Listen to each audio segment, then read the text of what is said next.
Welcome to today's Research Business Daily Report, where we're going to take a look at one of research's oldest respondent issues: how flawed memory and research bias are when you ask someone to recall something that has already happened.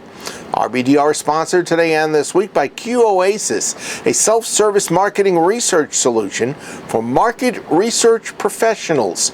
The new and only platform that delivers industrial-strength, easy-to-use, unrestricted survey building blocks and for free. And it's powered by the 22-year industry expertise of Socratic Technologies. At IIEX North America in Atlanta last month, there was a panel that discussed one of researchers' long-standing recurring issues. David Paul, president of Dialsmith and one of the two people that you're going to hear from today, says researchers have false expectations about memory and yet remain dependent on memory to relay accurate, detailed accounts of how people were thinking and feeling during a previous experience. He asserts that it's not a matter of fixing market research, it is a matter of recognizing memory fallibilities. We had the opportunity to speak with David Paul as well as Elizabeth Merrick, the head of Custom Insight Analytics at Nest, about their learnings. Merrick has massive real-world experience in exploring alternative methods and tools that can mitigate the risk of memory bias and flawed recall. David, what set you on the path that you're on now to really study flawed memory and research bias? Well, our work is in the moment data collection, and what we really wanted to do is start to trace back and peel away the layers of the onion as to why that's truly most beneficial, so that we could better articulate it and ultimately quantify that. So it was important for us to start to understand better the challenges of flawed memory and recall bias that we work to mitigate with our in-the-moment data collection tools. Okay.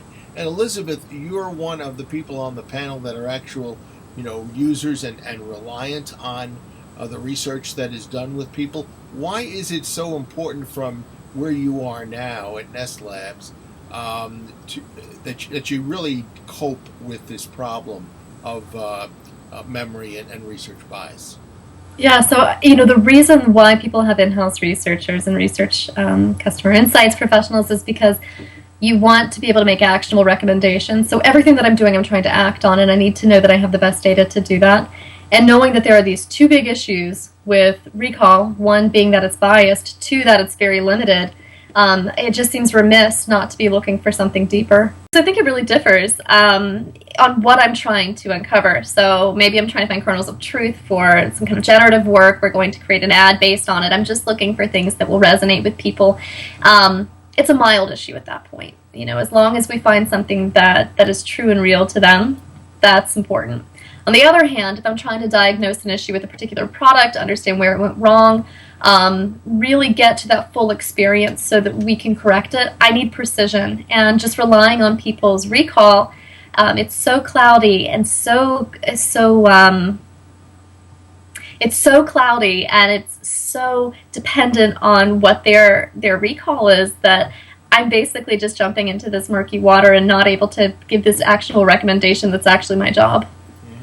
Is it your general belief, both of you, that the further away that you get from the actual point where a decision was made, that somebody had to make up their mind about something, the more likely it could be that there is a flaw? Well, I don't think that it's even just our opinion. There's a lot of empirical evidence and academic research that shows that. I'm not the one out there figuring out that these biases exist. I'm the one basically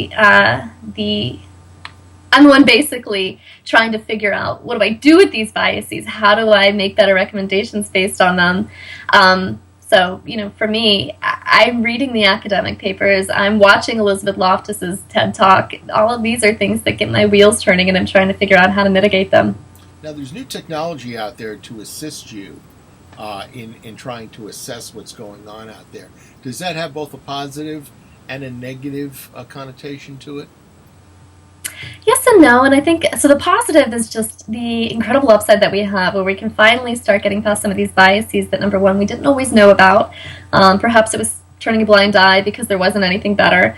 And the bad side, I think, is just that now that we see it, what do we do with it? And there's not always a technology that's going to fully scratch your itch. There's all sorts of new information being found about these memory biases every day. The academic research on it is really profound and really prolific. So to me, that's the downside, that I might think that I've finally conquered it and it's not fully there. But there are a lot of existing technologies that do a really good job with it. It really just comes down to what your objective is.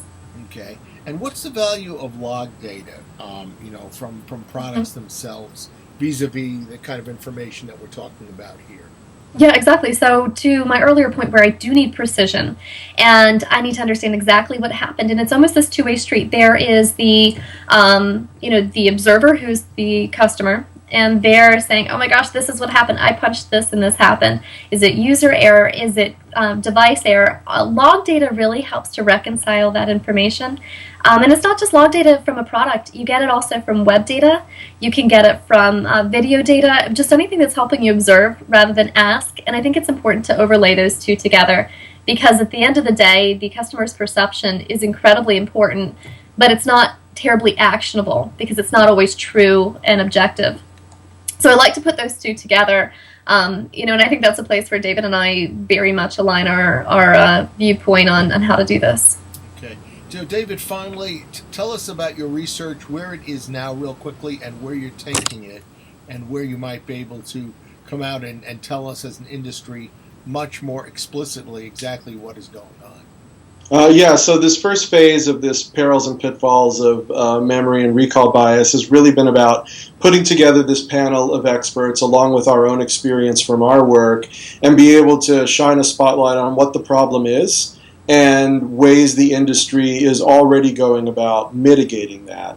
And the next phase of our work is going to be to hopefully design a study that will allow us to begin to quantify these challenges of memory and recall in research, so that we can then go beyond the anecdotal opinions of Elizabeth and myself and others, but really then start to prove it. And as we prove it and can quantify it, then look for methods that we can then quantifiably show do truly mitigate by a certain amount, and keep working toward getting better and better in a measurable way. And what's your target date, to complete that phase? Yeah, so we're looking to hopefully wrap that phase up, if not before the end of the year, certainly in Q1 of next year. So it's something we'll be spinning up in fall of 2016, and depending on what the scope of that work takes, it'll either be a Q4 2016 or possibly into Q1 17 project.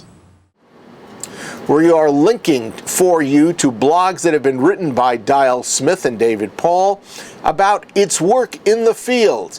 Take my word, it is well worth giving it a read. That's your Research Business Daily Report. We've been sponsored by Q-Oasis, a self-service marketing research solution created for market research professionals. It is the only platform that is delivering industrial-strength, easy-to-use, unrestricted survey building blocks, and it is made available at no cost. And it is powered by the 22-year industry expertise of Socratic Technologies. Q-Oasis is, without a doubt, a substantive step up in do-it-yourself work, which is becoming more and more popular in the field. Q-Oasis users thus far have complemented the availability of a quick and dirty tactical tool that is not burning their budget, and also deepens internal capabilities while not requiring multiple vendors to make it work. Q-Oasis automatically optimizes surveys for desktop, for tablet, or mobile device use. It supports complex logic control, and it seamlessly integrates and in real time delivers dashboard quality results. And as you would expect from a state-of-the-art tool, Q-Oasis also offers gamification, drag and drop capabilities, and with the assistance of Socratic Technologies, analytics. And all of this is at no cost to you. The URL on the screen to my right takes you to the master source of Q-Oasis information where you can learn more and start to use it. We hope you have a great research day. And we'll see you back here tomorrow.